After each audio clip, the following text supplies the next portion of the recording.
hair. I'm missing the pink hair. Join the pink hair. You can't sit with us. The cool kids table.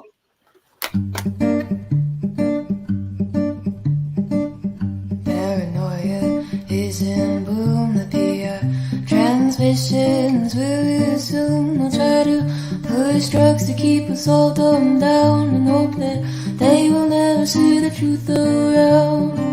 Another promise, another scene, another package lie to keep us trapped in greed. Another green bells wrapped around our minds, an endless red tape to keep the truth confined. They will not force us. They will stop degrading us. They will not control us. We will be victorious.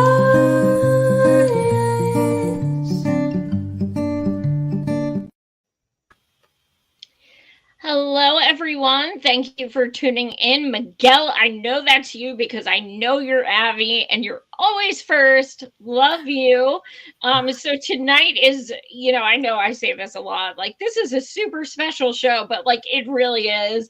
Well, one of my favorite people ever, Paula Kensu, you guys know, she's back. She is Temujin's wife. Temujin, you guys know, I've talked about a million times and I've interviewed him from prison a number of times. And then also joining us is Rita Williams. She is also in Michigan and also knows what the criminal and justice system is like, especially in Michigan itself. So you'll find that both of their husbands are accused of very different crimes, but at the same time, they have both been victimized by the system and, have then dealt with ramifications for daring to speak up and call out those unjust things that are happening. So Paula, I'm sure everyone probably knows who you are from previous shows, but I know Temujin's case is like 100-hour discussion, but just in case people aren't familiar, and you guys, please, I have several interviews with Temujin and Paula on my YouTube, so please check them out as well. But yeah, Paula, do you just kind of want to loosely, introduce yourself and what? Sure. Yeah. So thanks for having me on again. Super excited to have Miss Rita on as well. Temujin's my husband, and he is wrongfully convicted. He's here in Michigan prison and has been wrongfully convicted of a murder that occurred in 1986. And it's one of the worst cases in the country, absolutely in the state of Michigan. It's very well known. It's been covered on multiple podcasts. Unjust and Unsolved with Maggie Freeling, Wrongful Conviction with Jason Flom. The list goes on. Generation Y did a great one. Of course, Joy's done multiple. But basically, there was a murder. A guy was in a college parking lot and shot with a shotgun. And my husband was accused of that murder because he was dating that man's fiance several months prior. But my husband had moved away up into the Upper Peninsula. He was known as Frederick Freeman at the time of the murder. My husband's changed his name since then. He was practicing Buddhism and changed his name several years ago in the MDOC. But he basically was convicted because he practiced martial arts. He was into heavy metal bands, wore a leather jacket, rode a motorcycle. And, they basically character assassinated him during the trial and said that my husband killed this man when there was no evidence, no physical, no forensic evidence. My husband, he had nearly a dozen witnesses. placing him over 400 miles in Michigan's Upper Peninsula. So there was a ton of misconduct in the trial that has since come out. It's been court documented. There was gross misconduct by the prosecutor that my husband won in a federal habeas. And there was also misconduct by the trial. It was called ineffective assistance of counsel. His defense attorney at the time of the trial was involved in drugs and was later disbarred from practicing law in Michigan. So that's the gist of the case. You can just Google Temujin Kensu or Paula Kensu, and you can find kind of all of that information, or go to temujinkensu.com and learn about the case more. But the thing that we're doing now is we're advocating. We've got Miss Rita. We've got many others. We've got a citizens detective team. We are working on wrongful convictions, teaching others how to advocate. Although, as Rita will tell you, that doesn't fly very well in the state of Michigan, because our attorney general doesn't like people who stand up for any corruption, because they don't want to hear it. They will prosecute you. They will try and convict you. And it can get ugly. So we are in this fight. We're in the trenches. I'm proud to have Rita next to me, and we're not going to stop until our husbands are home. So, and we inducted her into the housewives of Michigan's wrongfully convicted. So we are the real housewives of Michigan's wrongfully convicted. Yes. And Rita, Temujin's actually the one who told me about you. The last time he called me from prison, he said, "You know what? Paula's been working with this lady. Let me loosely tell you." And I was like, "I'll reach out. Let's go." So, I mean, he's just like, if he supports someone, I support them, like, unequivocally. That's, he's just wonderful. So your story is, whereas Temujin has been incarcerated wrongly for 37 years, yours is quite new. And you're still currently going through these legal battles and everything. Now, your husband was accused of a white collar crime. And the business, oh my God. Rita has sent me some documentation and stuff that's like, do you want to say the name of the company first? Is it okay? We probably shouldn't. Okay. They're litigation happy, and I don't want anything to happen to you or to me or to Paula. But when I saw the name, I'm like, what? We call them Butt Hurt Inc., don't we? Yes, that's what we call them. Oh, that's not their name. No, Butt Hurt Inc. I thought it was. That's why I was like, what? No, like, legit, honest to God, I thought that was their name. No, that's why I was like, yeah, what? It should be, but it's not. Yeah. Oh my God, I thought that was their name. No, I was like, who's going to take them seriously? Yeah, I did a ton of investigative research, and they actually sent me a retraction order when I ran the article on my blog. So that's when I had to change their name, and they didn't like that either, that I changed their name to Butthurt Inc. But that was the closest I could get to being able to tell the story and to still let people know, like, hey, this happened. This was a real thing. Yeah, for sure. No, I've seen the documents. It definitely happened. It's just now I know that's not their real name. I'm kind of disappointed, honestly. I was like, yeah, these guys are gonna lose. They're not even professional. Come on. I'm such a good investigative journalist. Yes.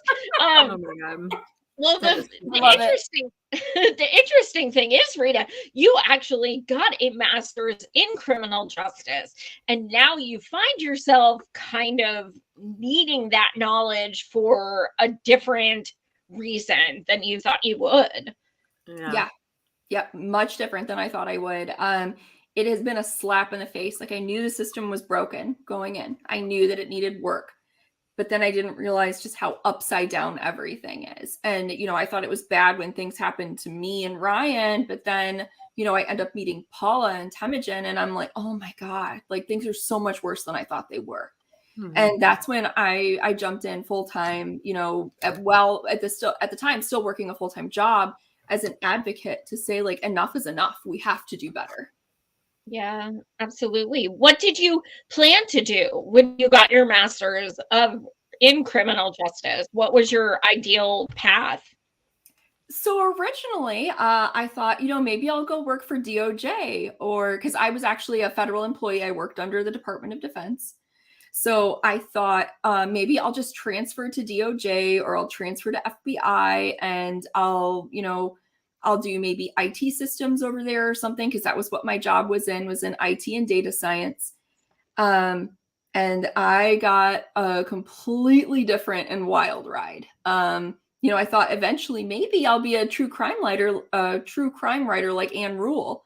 I mean, I got my wish all at once, but yeah, it's been a wild ride. And you know, now I'm doing a little bit of everything. Like I'm helping advocates with website work. I do mitigation, like I'm a certified forensic mitigation specialist. But I'm also a writer and a podcast producer. So there's really a little bit of everything on my plate now, since I had to let go of my old life. You're writing a lot of criminal briefs also, right? Criminal appeals. What are you writing? I forget what you called it. Is it a brief appeal? I'm writing a ton of motions right now for my own case. And then I'm also helping somebody that I work with on the podcast. You basically become my best friend, Talon Cutler Flynn. He's actually going through a case right now where he was almost shut out of his father's wrongful death lawsuit. So just because he's incarcerated.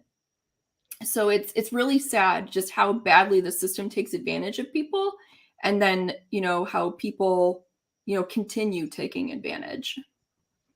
Yeah, absolutely. Especially people of color and younger people and people who may have, you know, oh my God, they got arrested for pot when they were 16 and now they're 40. And I mean, they use any excuse as well. And oh my God. So as I said, your husband is accused of a white collar crime.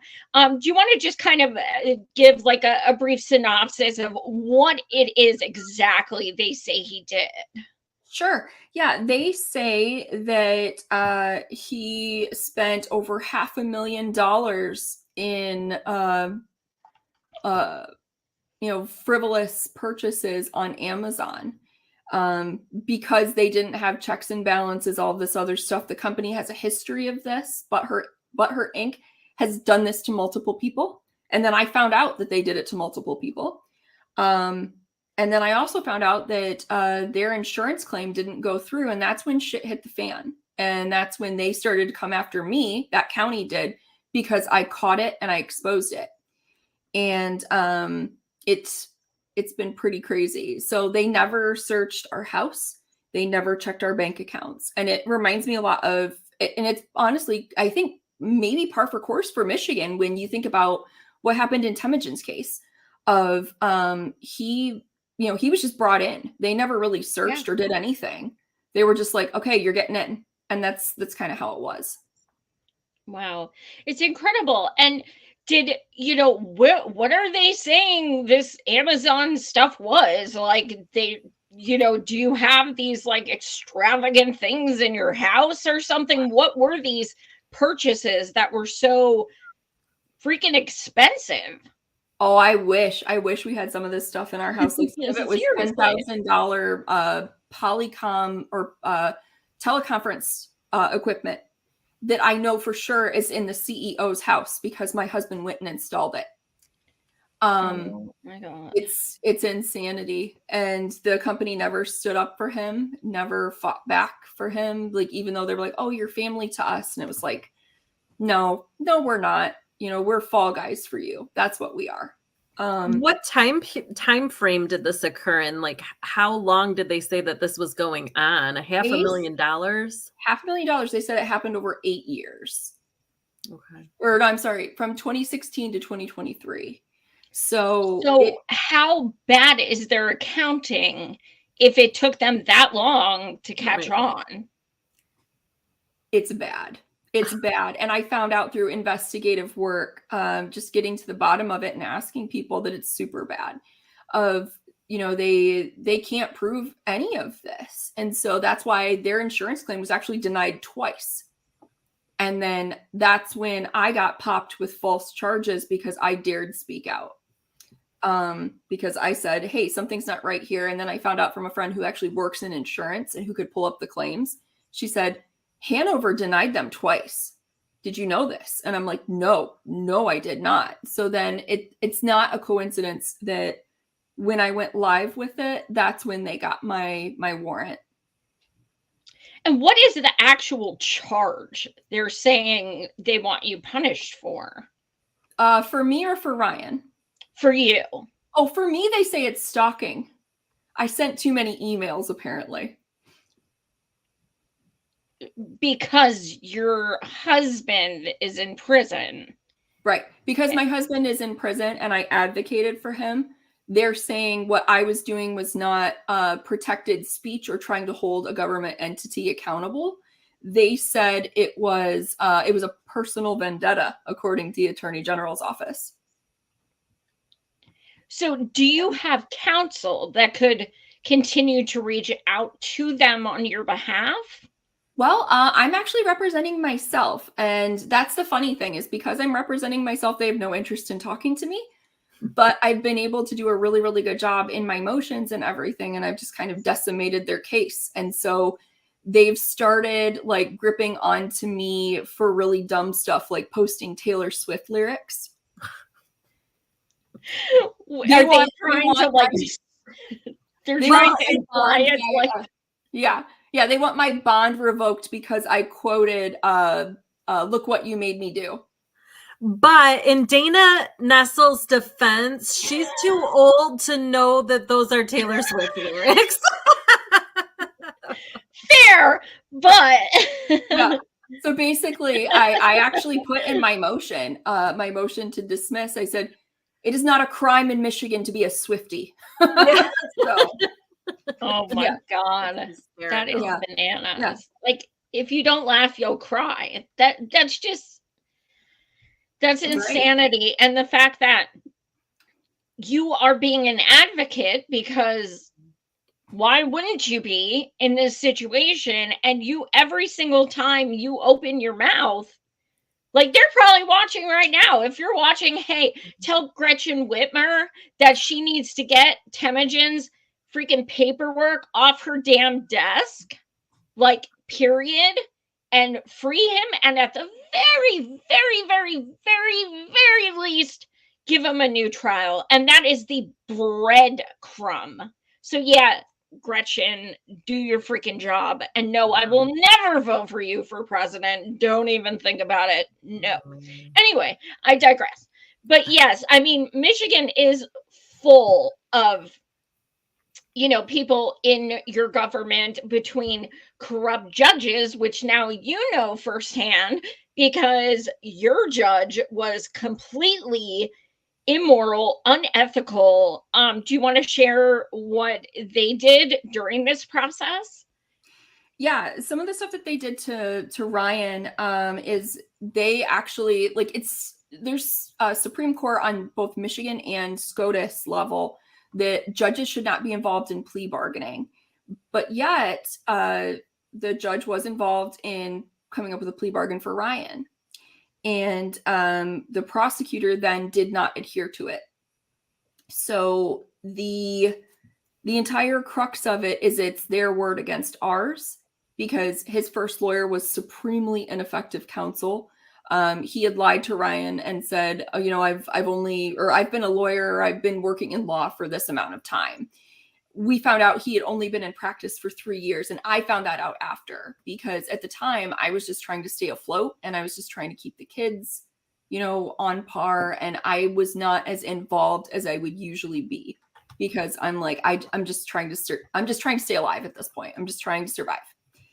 And once I realized all of this, I'm like, oh my gosh, I can't believe this happened. Like, what the fuck, Ryan? Yeah. And so that's when I was largely removed from a lot of things.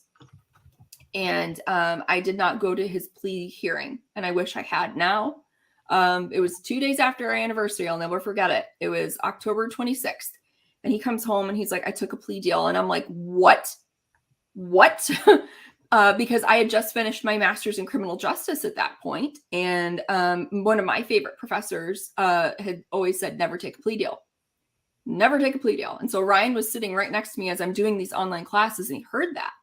And I'm like, you weren't listening to Dr. McConnell. Like, what's the deal? And he said, this was the quickest way for me to get home. And he is true.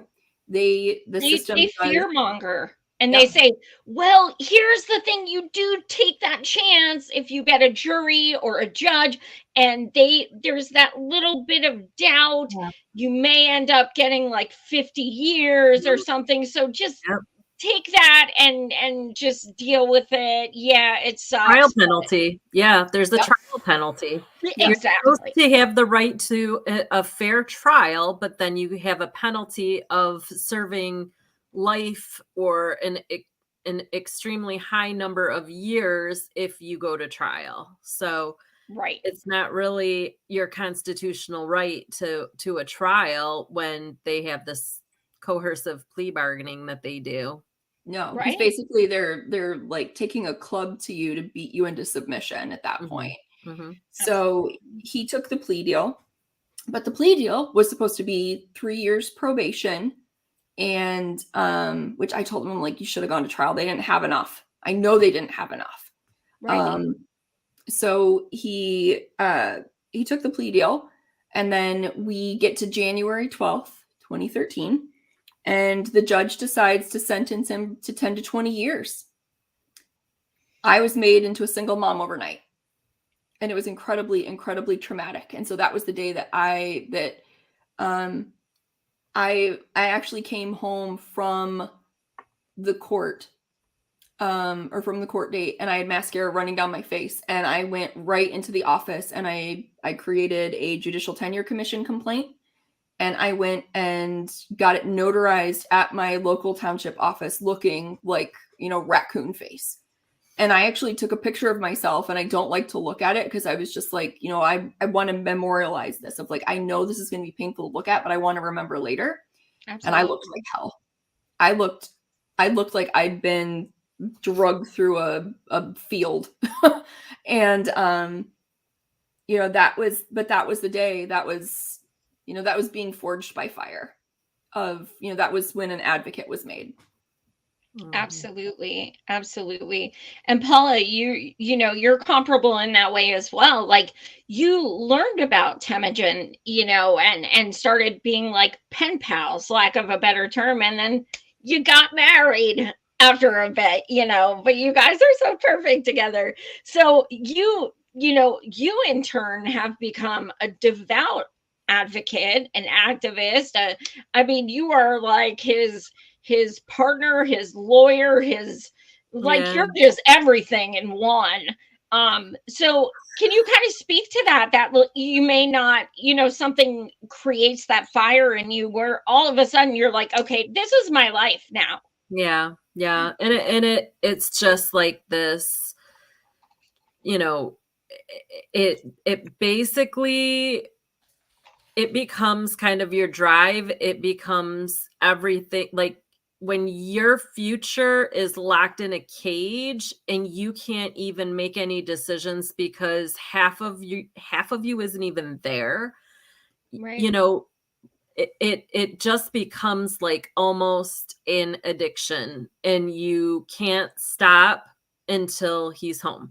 So it's constant. From the moment I get up, it's on my mind. I know that I have to go to work. I know I have certain things to do around the house, but I barely, like, if I can't sleep, if I can't sleep, I'm on my phone posting stuff about it. If I can't sleep, I'm reaching out to people. If I can't, whatever it is, I could be you know, in a taxi cab somewhere, and I will be on my phone, and the thing that I'm doing is reaching out to journalists, reaching out to podcasters, reaching out, trying to find somebody to cover his case.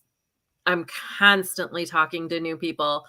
And I literally, I mean, we have like 5 Johns and 6 Sarahs, and we like it's crazy because now we have so many people that we've reached out to, and I'm constantly like, okay, now it's John S, it's this person, it's that person, it's really, we've got so many people that are working on this, and it's just it's starting to snowball. It's really starting to grow, which is great. But I mean, it's been 3 years of non-stop advocacy, like non-stop. I could probably say out of the 3 years, I've maybe taken a month off for myself total time where I didn't do anything. And that's when he gets out, and I mean when, we're gonna have to all chip in and send you guys to a beach or something, and you're gonna be bored. You're gonna be like, I don't know what to do. I thought about that the other day. I literally thought about that the other day. I thought to myself, my God, you know, when he comes home, I'm not even going to need my phone. Like I'm constantly on it because I mean, my arm hurts constantly because that's all I do is I try and reach out. I talk to people. It's constant. And I'm like, I can't wait until the day he comes home and I can go downstairs and I can exercise and I don't have to be like tied to this it's I don't want to call it an obligation, but I feel obligated to get my husband home, you know? Yep, absolutely. Yep, that's 100% true of like it's a thankless nonstop job. Absolutely. Does Ryan like, is he supportive? Is he like, what are his thoughts on everything you're doing to help him? He is very supportive, and you know he's thankful. Except now he's actually been punished for it, Right. which is incredibly unfortunate and just short-sighted of the judge. The judge actually, in one breath, said, "Well, I know prison doesn't help anybody, and it's really, you know, it's really not helpful for society, and it's a terrible place." But then he, you know, during resentences Ryan from 10 to 20 years to 5 to 20. The critical thinking is not strong with this one. So, and they are very image conscious and so worried about anything I say. They are freaking out. So, he actually got penalized because I did robocalls in support of him. And because I did some to the prosecutor's office and to the, you know, the court clerk, he actually was penalized and they gave him more time on his sentence because of it. They increased his OV score because I advocated for him. So he was actually sentenced for something that he did not do. I mean, twice over now. So. Oh my God. So bare minimum, like absolute minimum is 5 years. Absolute minimum is 5 years, but we are taking it to the Court of Appeals. So that's the one good thing is now it's out of that county's hands. Right. That's all I wanted from the beginning was to get it away from these people because they're insane. Yeah. And because there's no accountability there for them. You know, while you brought that up about the Court of Appeals, the thing that I have an issue with is that they rubber stamp those appeals. They just deny everything. Appeals are such a low success rate that I'm almost thinking, you know, we need to draw awareness to the appellate process and how bad it is, because every single person that's been exonerated through DNA lost every single one of their appeals. Yep. Now, how does that happen? Those people were all innocent. That doesn't. How did all of those appeals get denied? They just get rubber stamp denied. So I almost feel like we need to call out, you know, the horrific appellate process. and Yeah. and like start calling it out now before it becomes an issue, because then we can say, I told you so, because then it becomes more powerful when you put it out there and you say, listen, put out the statistics of how many cases are denied without even being heard. Yeah, absolutely. Yeah. It just goes to show, like, how many more people is the Michigan system failing? That's what that's the crux of it, it's built by design, especially since I've heard this, I think it's correct, that Dana Nessel hates the idea of gun time. Am I right on that, Paula? It sounds about right. Yeah, like she thinks, oh, if you've gotten the time, you should just sit there. And it's like, no. And the only reason that sitting there would be of benefit is if she's making money off of you, which there's a pathway. Yep. That's why we need to end for-profit prisons. Damn it. Yeah. There's way too many, and these politicians especially are, I think, one of the things that I'm curious about is, as in Ryan's position, has he ever said, like, I'll just suck it up, I don't want you to keep putting yourself through, all of this harassment and all of, what I mean? All of this, just like, I'm okay. He's never, I think Ryan knows he can't argue with me because I'm so strong-willed. He knows that, like, I don't take no for an answer. So he also said, I don't want you to run yourself into the ground. I don't want you to do all of this at the expense of you. He's like, when you feel like you've had enough, like, please don't keep going. But, he and I have had fights of, I should not be the only one fighting. You need to step it up. And I'm like, be a Temujin. That's what you need to do. And so that's where, like, Paula and Temujin have been so inspirational, and have helped, kind of set that map of, okay, here's how we can do better, be better, and survive this. Absolutely. Well, you sent me some screenshots of text messages from Thanksgiving, and not knowing the people myself and stuff, it honestly came across like almost like entrapment or something. That's what it seemed like to me. Do you want to kind of go over that with people and just kind of give them like a rundown of what it was?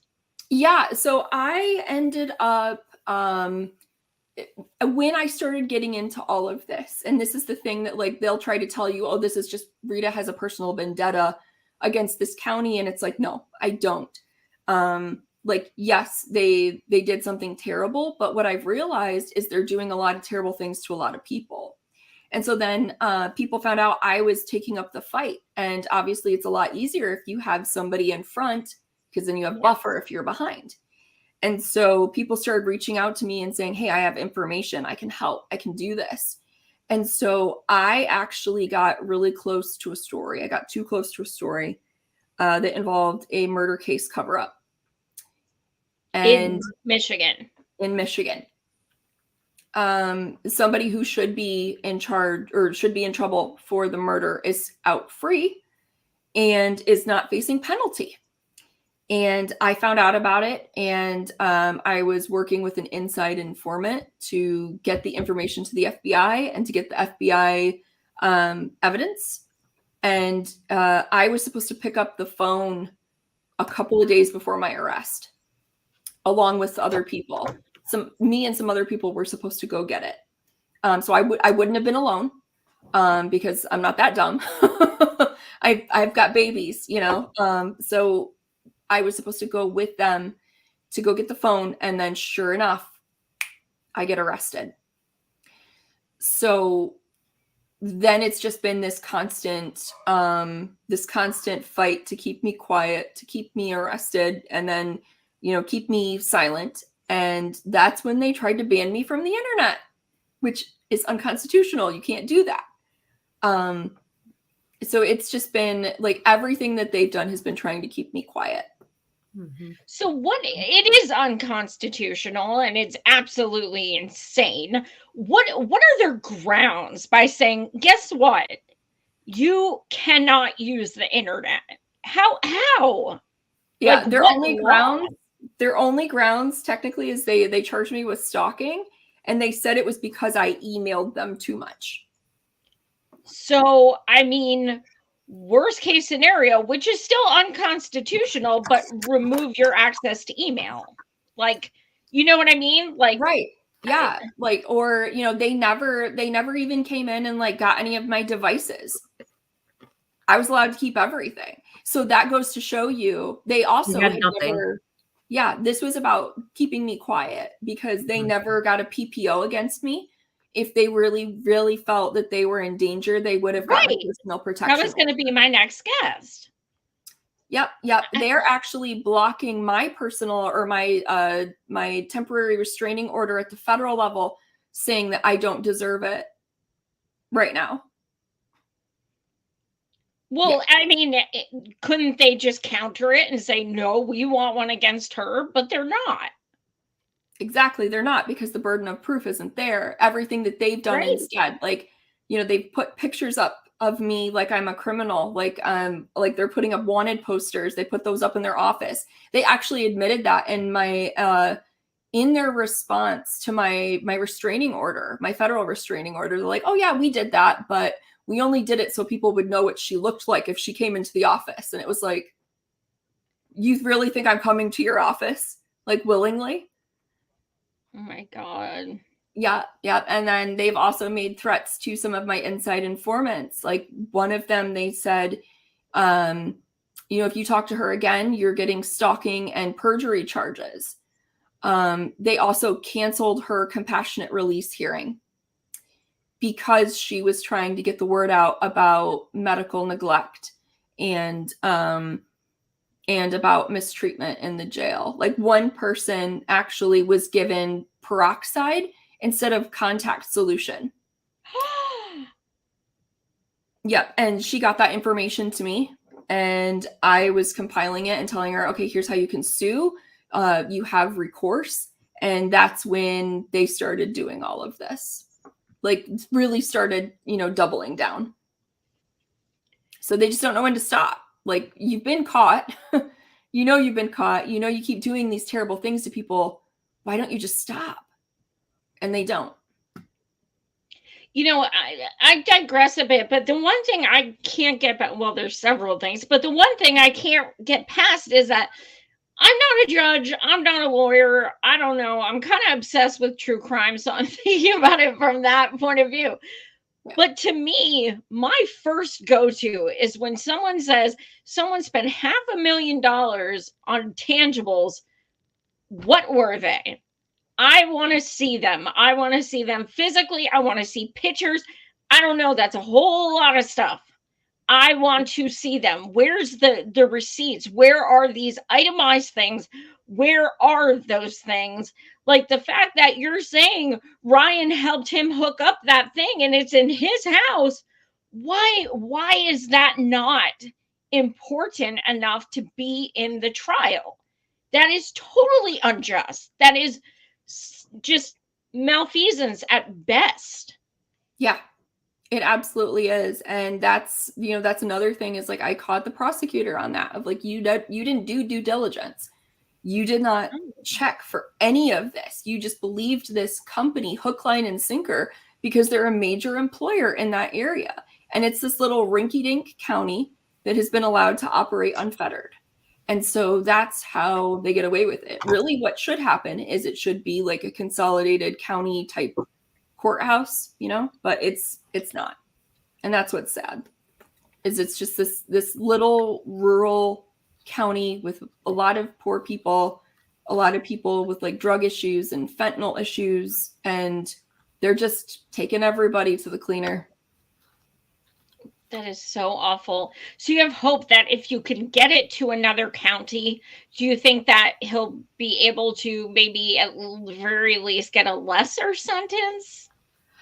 I think so. I really do think like if it would have been like we live in Kalamazoo County and I've mentored with people here. I've worked with so many professionals, good people.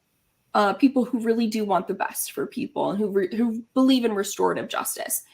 And his lawyer, for whatever reason, dropped the ball on a change of venue twice over.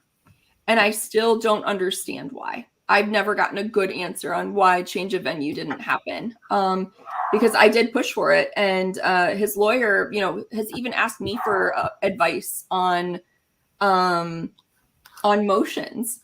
And so he trusts my input, but then he doesn't trust my instinct of we need to get this the hell away from this county because they won't stop. Wow, absolutely. You don't have to answer this if you don't want to, but how do you explain this to your kids? No, that's a great question, and I'm happy to answer it. Is, honestly, the kids have actually been more receptive than I thought they would be. What are their ages? My daughter is 12. She's almost 13, and my son is 9. And it's been hard. It's definitely not been easy. Like my kids slept in my room for a month, and then my daughter was actually in my room last night because she's worried about what's going to happen to me tomorrow. Because I go back to court tomorrow. Which again, I'm feeling confident. I think the judge is going to do the right thing, and I think he's going to look at the latest case law and be like, okay, yes, this is applicable. But they do worry about me. They had their dad ripped away, and now they're about to watch a county potentially rip their mom away, and that is scary to them, and it's scary to me. And so my kids have come to understand very quickly that the system is broken. And, sometimes the good guys aren't the good guys. And that is heartbreaking. As a mom, like my son, his entire life wanted to be a police officer. And that's been ripped away from him because he's like, Mommy, they're not the good guys. So I'm going to go deal with that beagle real quick because she is being very loud. Can you give us an update, Paula, on where Temujin is in the process? It changes all the time. So let's go over an update. Sure. So right now, his case is still sitting with Governor Whitmer for clemency. We, went through the whole process of the Conviction Integrity Unit, and they failed us. There's an article in the Voice of Detroit that said basically that the Conviction Integrity Unit failed us all. Pardon me, by refusing to release Temujin. So it's a farce. Everybody knows it. Even U of M called it just, pretentious, and that it's just, there's nothing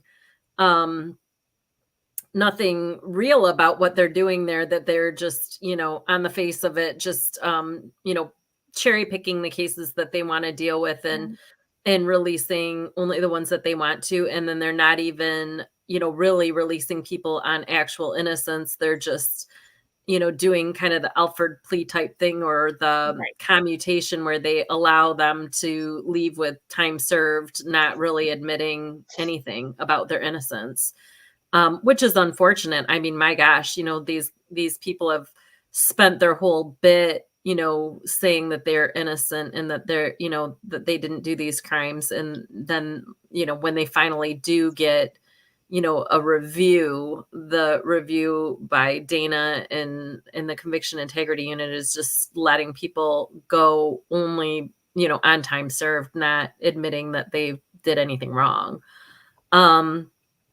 So it's disappointing. I mean, Michigan, it's a joke. Everybody knows that the Conviction Integrity Unit is a joke. The people that are in there still, plead that their good graces to those powers that be, only because they're at their mercy, not because they believe in the system.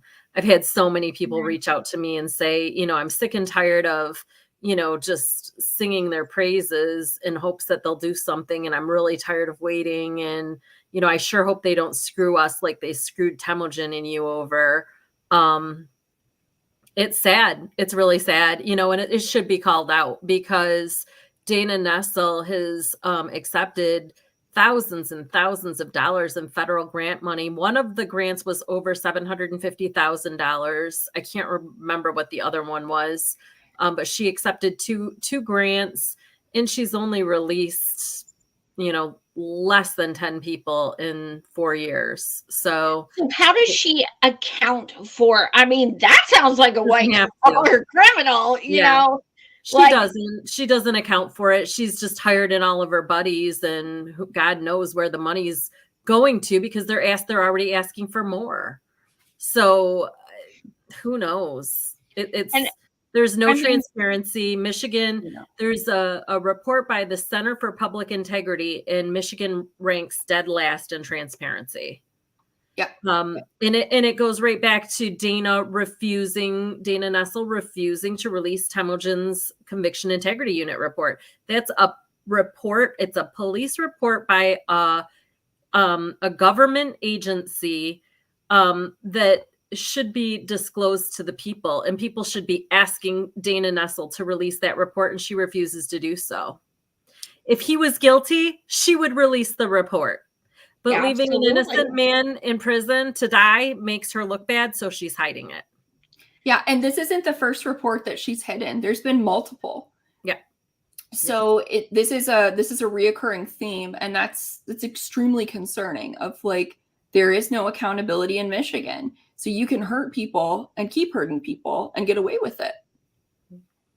Absolutely, and I think so before I started, doing podcasts and listening to podcasts and things like that, I was of the belief, just like many people are who may be listening, that, they were found innocent. Obviously, they're let out. Or, new evidence. Obviously, they get a new trial. But that's not how it works. There are so many people in there. And what it all comes down to is, number one, they're bought. And number two, releasing someone is, even if you don't say the words, it is an admission of your incompetence. Mm-hmm. That's what it is. It's like, oh shit, we're letting them out, which literally means we effed up. And the hubris is just way too huge for them to, want to acknowledge that. So, Paula, you're right. They would rather someone sit there completely innocent than, actually acknowledge it. Mm-hmm. Yep. Yeah. It which is completely antithetical when you think about it, of what we teach kids and what we teach people in our society is, if you make a mistake, own it. Yeah. See something, say something. But also, I think, I thought for the longest time that, they were mostly afraid of the litigation that would follow from, one wrongful conviction. Like Temujin's wrongful conviction alone would cost them millions of dollars. But, the more that I thought about it, what happens in these cases is that when the integrity of a judge or a prosecutor comes into question, it opens the door for all of those other previous convictions that they had to be reviewed as well. Absolutely. And I think that's the bigger fear. And I didn't even realize that until recently. I was actually watching a program on, I believe it was on Netflix, about a woman, I want to say it was in Maryland or New York or somewhere. And this woman worked in a drug lab, and she was testing the results of the drugs, and she was actually addicted, and she was taking all of these drugs, and she was fudging all of the results and saying that some of these things were actually narcotics or whatever, and some of them really weren't. And she was just stealing that. And she did this for decades, and they ended up having to let all of these people go because of her work, basically one person's work, and it went on for years. Wow.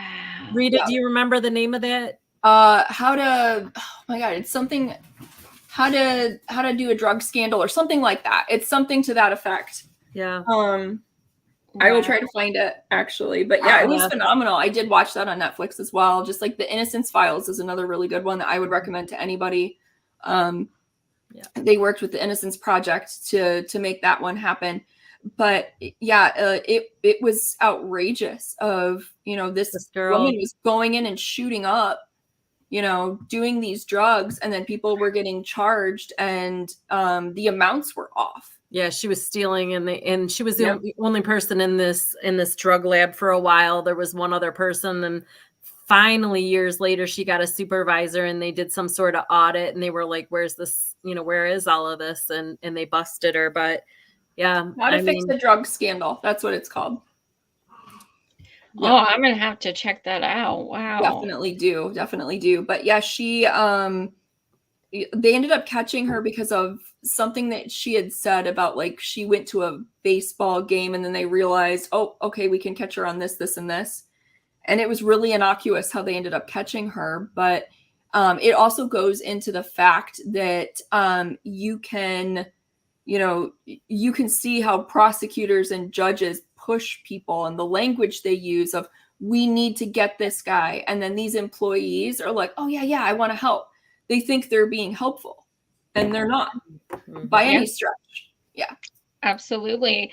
And, you know, speaking of drugs, Paula, that's another thing, that one of the bajillion things wrong with Temujin's case, his appointed attorney, who like, he would have been better off representing himself, because that guy was just like the epitome of like an after school special, essentially. he did drugs the whole time, hard drugs, and that should have thrown out Temujin's case immediately. Thrown out, mistrial, done. And at least one of his cases did get reopened, right? So there were, in a 2-year period from that attorney, every single one of his cases was overturned, with the exception of Temujin's. Wow. Now, I was on a program last night with Earlene she's on Blog Talk Radio, and we actually had Harold Kopis on as well. Harold is a former FBI investigator who researched Temujin's case. And he was saying that, oh God, what was my point? I was going to get to something. It had to do with something that Harold brought up on the case last night. About the lawyer? Yeah, it was about the lawyer. What was it? He did say that Temujin would have been further ahead to investigate, to represent himself. But he also said something else. I know, like, obviously there was the ineffective counsel aspect of it, of this guy was just like checked out. He was on drugs, right? Yeah. Yeah. He was mentioning, there were multiple things that he pointed out, and it was an excellent episode. But he was saying, Scott, that's what he was saying. He was saying that when they were investigating that case, they spoke with the librarian of Croswell, at the Aiken Memorial Library in Croswell, and they said that this woman they interviewed, she was a librarian there for a long time. Apparently now she's deceased, but she was friends with the Macklams family. And she knew the Macklams, and she said that Scott was absolutely into drugs, and that he was, kind of in a downward spiral, and that, the family would never admit to that, because it would, taint their image of, who they were. And so it was better for them to lie and to say that Temujin did this horrible thing and killed their son, than to admit that their son was, into drugs and having issues, which I thought was fascinating. And I didn't know that Harold had done that. I didn't know that he spoke to that woman. He also said, actually, it was Joe Viola. Joe Viola was one of the producers of the Justice Incarcerated video, which you've seen, Joy, and I think you Oh, posted yes. that on your site. He lives in LA. He was, when he was investigating this back in the 90s with Bill Proctor, he went to Arizona to interview the judge in this case. And he spoke with him multiple times. It was Judge Corden at a Port Huron, Michigan. And Joe Viola told us that basically this judge allowed the prosecutor to basically enter any testimony into the courtroom that he wanted, and he knew that he shouldn't have allowed a lot of it into the courtroom because it wasn't really relevant, but he let it happen anyways. And he in essence admitted that Temujin was not guilty, but he didn't stop it. How do these people not have any empathy, no conscience, no, like, even Scott's dad, like, to those watching, Scott is the young man who was killed. Like, I understand he wants vengeance for his son. I understand, like, he was in pain and everything else. I understand he didn't want his son's reputation to be tainted. I get that. But there is a man who is innocent, who has been imprisoned for 37 freaking years. Yeah. Yep. It's And unconscionable. At this point, his son's reputation is shot because I've shot Exactly. it. You know, I've not allowed the false narrative to continue. It's gone. You know, his image is blemished now, and everybody knows it. The truth did come out. I think, and Temujin made this point earlier tonight when I was on the phone with him. You know, I'm sure the Macklams didn't ever think that it would happen this way, and I'm positive the judge or the prosecutor, Robert Cleland, never thought that someday there was going to be this thing called the internet. Yeah. And all of this stuff was going to come out Right. and spin out of control, and he would not be able to stop it. And that millions of people have watched our social media, our TikTok, we had videos made from Now This Media on YouTube, on Facebook, on Instagram, and on TikTok. And millions of people have correlated. And even Temujin said, if you Google Robert Cleland's name, guess what comes up? I did. I know. Yep. It comes up Yep. wrongful conviction. He convicted somebody wrongfully. And what kind of legacy does that leave his children and his, his grandchildren? His grandchildren are going to, and what kind of shame is that bringing upon his family? So at this point, why are they not saying, you know what, enough is enough? I'm going to swallow my pride. I'm going to make a change for the good. I'm going to do what's right. This man's already lost 37 years of his life. I did something horrible. It was at the beginning of my career.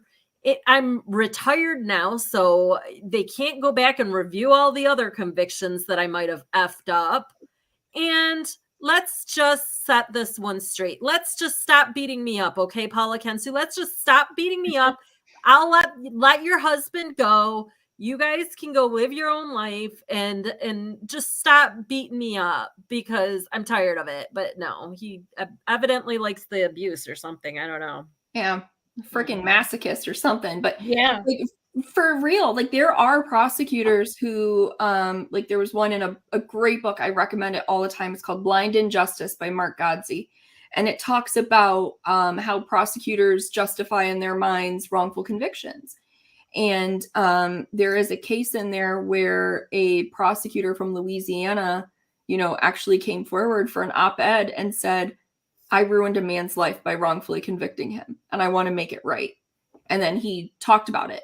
And that is what we need. That is restorative. Like that's not the crap we're trying to pass over on people now. Right. Wow. That takes a lot of guts, but that's when your empathy outweighs your sanctimony and your pride. Yeah. Wow. So Yeah. I mean, you said that you have to go back to court tomorrow, Rita. Yes. And Yep. what is that for specifically? Tomorrow is for my motion to dismiss hearing, and I feel really good about it because the judge seemed empathetic. Like, he was the one who allowed me back on the internet because I was away from the internet for an entire month. Even though I knew it was unconstitutional, I still honored the court and I listened and I did what I was supposed to do. What if And the kids needed it for school or something? exactly. And that was brought up. Actually, it's funny that you say that. It was brought up during my arraignment, and the magistrate did not care. He said, "Oh, there's ways around it." And I'm like, "Oh, really? What ways around it?" So, yeah, it was unconstitutional out of the gate, and I knew that. And I ended up losing my job over it. And because they couldn't accommodate me. So I luckily now, because you couldn't do your job without the internet. right, I couldn't do my job without the Wow. internet. So I took as much vacation time as I could to cover it. And then because I couldn't get online, I had to put in my 2 weeks notice and be like, "I'm sorry, I can't do this. I don't know how long this is going to last." And even since I came back from the internet, these schmucks are saying, "Oh, she's not actually working," which I am, and I have the documentation to prove it. But they tried to get me right out of the gate with bond violations, and that's what a lot of people will do, or a lot of prosecutors will do, is if they know that the real charges are bullshit, they'll try to chump up, something else. Yeah. And so that's what they're doing. But luckily, I've kept really, really good documentation, and that's advice I would give to anybody: is keep everything. I've kept super good documentation. I've kept every piece of case law that is applicable, and there was really great case law that was recently published in November, actually, that a public official basically doesn't matter how many times you email them, doesn't matter the way that you speak to them, if it's in their official capacity. And basically me saying, "I'm sick of you hurting people. I'm sick of you screwing everybody over." That's in their official capacity. It is a public interest issue. So I'm feeling confident that this will hopefully get tossed out. And if it doesn't, well, then we're going to trial. How much do they want your bond? My bond was only $2,000, but I'm on a PR bond, so I didn't have to pay anything. What is that exactly? Personal recognizance. So basically, we trust that you're going to go do your own thing and that you're going to adhere to it, which I have. And I have the documentation that I have. The unfortunate part is that they haven't stopped messing with me. They're stalking my Facebook, which, Paula, you can attest to this. Our friend Kevin Linky, he's got the same thing going on with a prosecutor stalking his Facebook. So you need to do the bib thing with you need to do the bib and the sucky with your prosecutors. I'll ask Kevin if there's a template. Yeah. So it's really quite messed up that it's a statewide playbook at this point, and that's the reality that we're living in. And people are so if you're not impacted, people don't care, so they don't see that all of this is happening and how badly it's hurting people. They don't, and that's the problem. There's just gross indifference. I think that's kind of been the blessing with the pandemic, is that it's really opened up the eyes to a lot of people of what really happens in the court systems because of all these Zoom meetings, and we were able to peek behind the curtain of Oz to see what's happening in these courtrooms, and Joy, we're going to have to send you the clip of the Port Huron prosecutor having a little meltdown in Port Huron. We basically they cut out a baby bib and put it on him and put a pacifier in his hand because he just absolutely, it was so theatrical and so hysterical hysterical. It was. You can just see the judge in the background, like, oh.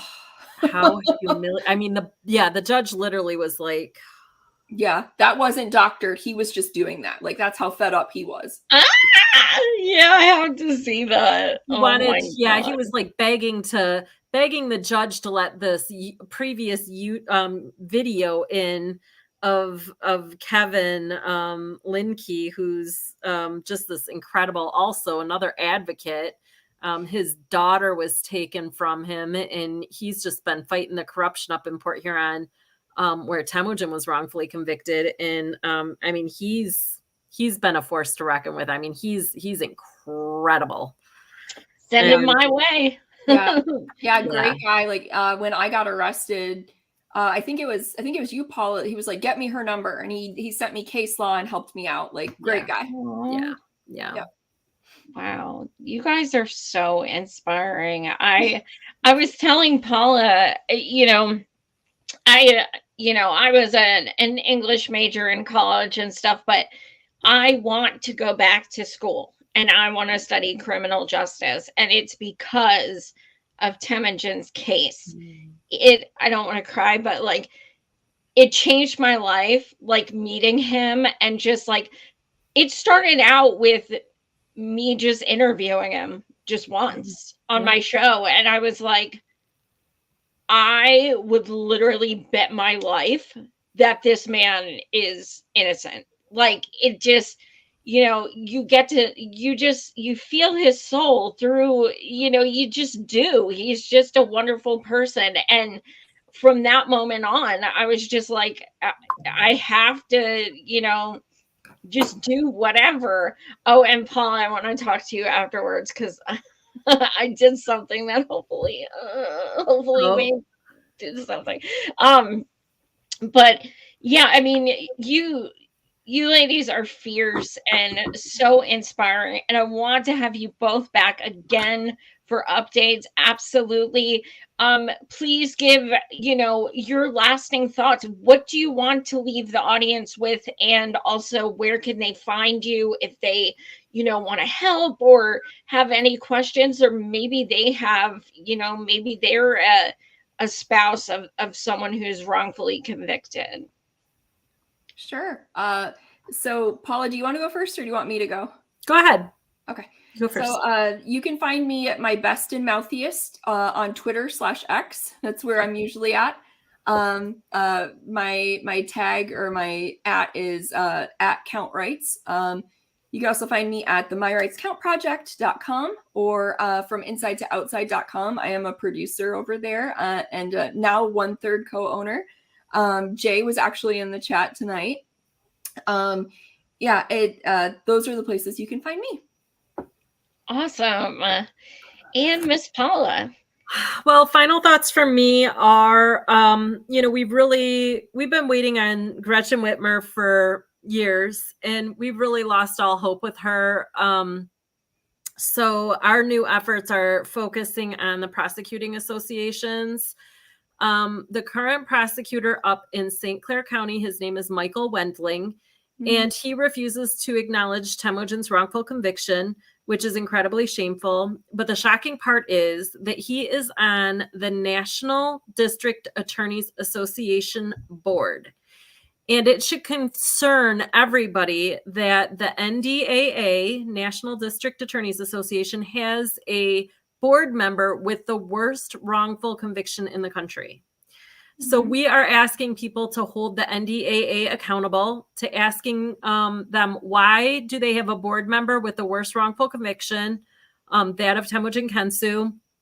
I have postcards that people can hand out, ask people to sign, throw a stamp on, and it'll go right to the NDAA. We want to get their attention. We want to call them out on social media, specifically LinkedIn.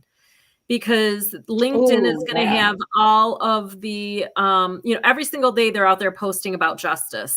Well, every single day they've got Paula Kensu asking them, why do they have, if they care so much about justice, why aren't they following it up with confirming why, or with addressing the wrongful conviction of Temujin Kensu?